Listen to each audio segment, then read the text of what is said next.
मानव हितासाठी अपायकारक काम करते।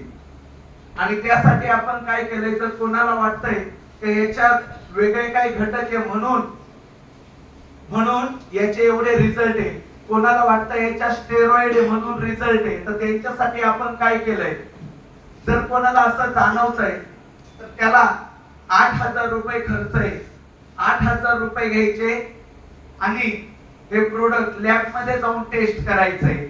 जर याच्यात स्टेरॉइड किंवा असे काही घटक आढळले की मानव हितासाठी ते चांगले नाहीये, त्याच वेळेस त्या व्यक्तीला 2 लाखाचं बक्षीस कंपनीने ठेवले।